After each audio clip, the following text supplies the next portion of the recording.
Good morning, students. Today we are going to start the new chapter, that is atomic structure.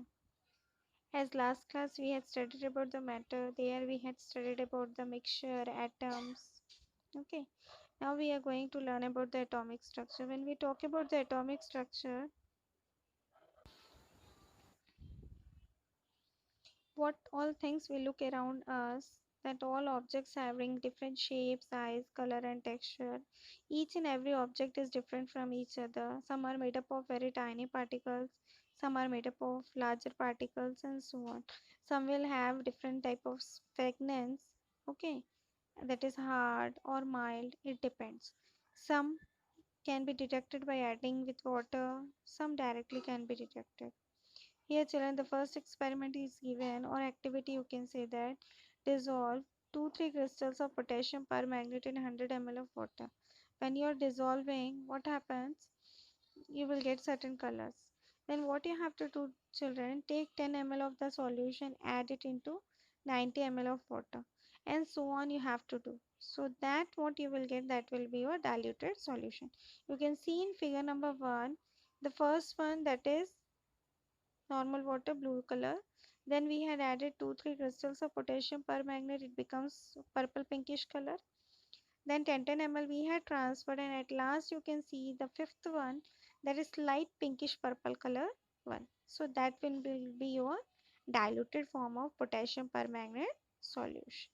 Okay children, in that manner we can dilute the solution. This thing you can detect in a piece of a white paper, okay, by keeping at the behind of the beaker or at the bottom of the beaker. When keeping that white plain paper, what happens, you will found that color.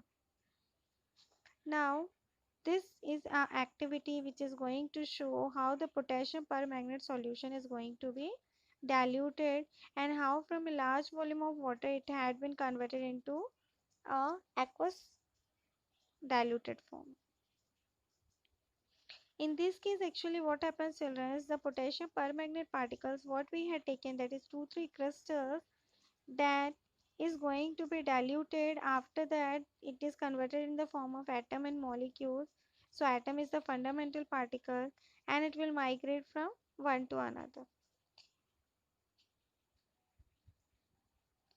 The story of atom. Around 500 BC, Indian philosopher Maharishi Kanad, he postulated that if we go on dividing any of the matter, it will divide ultimatum to its smallest particles, that is the molecule. That particle is indivisible, which can't be divided further. Okay. Then different scientists, they gave that same thing, and they told that the undivisible particle is only called as your atom, which never going to be split.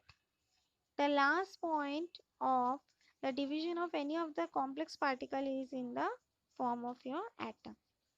Next children, different experiments they had conducted to analyze the logic and the theories of their ideas.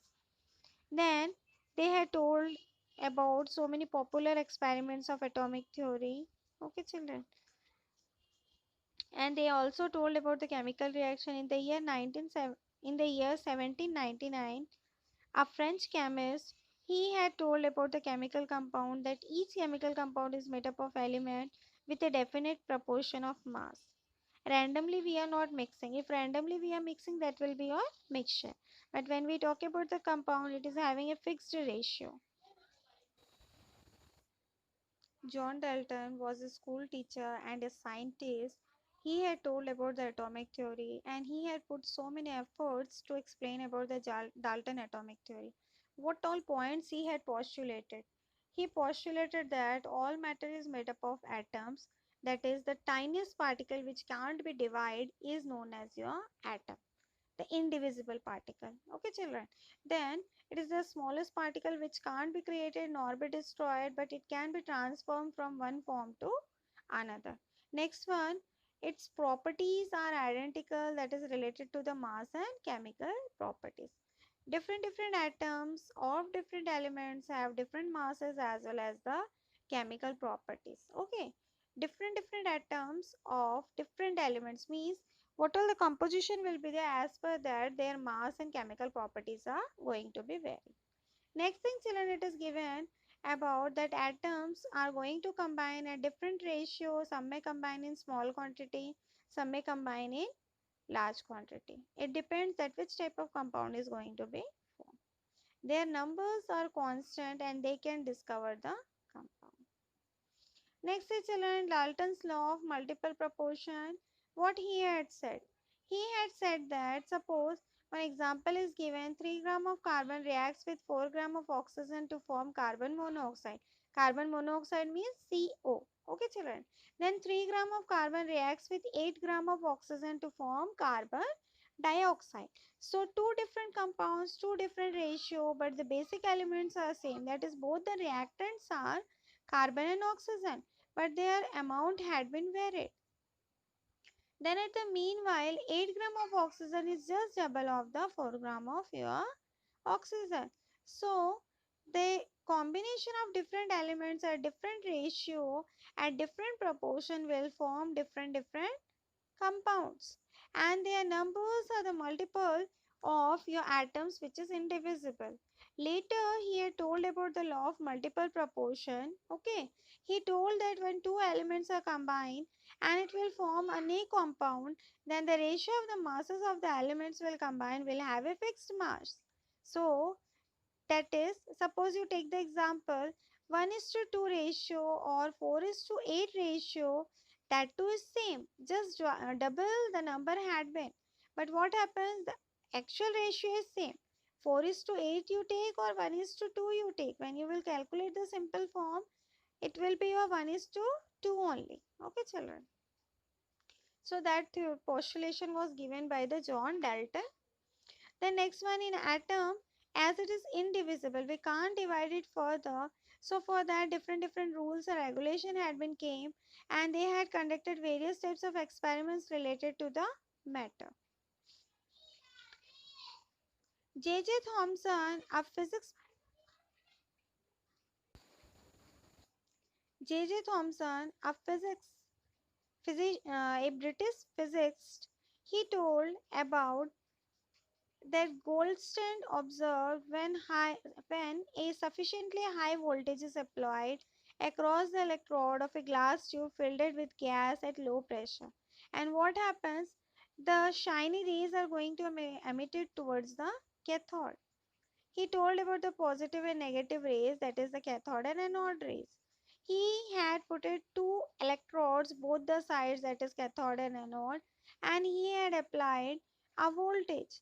And he told about that cathode and anode. So what happens, children, when the cathode rays are passed through these plates, it will deflect and positive charges are going to be developed. In the meanwhile, at cathode rays, the negative charges or particles are going to be developed. So anode is responsible for the positively charged and cathode is responsible for the negatively charged particles.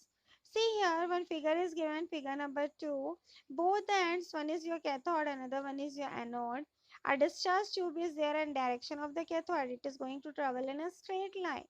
And he had calculated the mass as well as the negatively charged particles. And he told that they are identical. We can separate it from each other. Negatively charged particles are also called as your electrons, and positively charged particles are also called as your protons. And he got the Nobel Prize for that work in the year 1906. See here, children, in figure number 3, how the bending of the cathode rays towards the anode is very important. This diagram you have to draw in your copy, children. And see here, control grid. In this control grid, one heater is there, just like how the heater we used to use at our home. One coiling is there, and that coiling will show the deflection of the light, and it is going to be bent.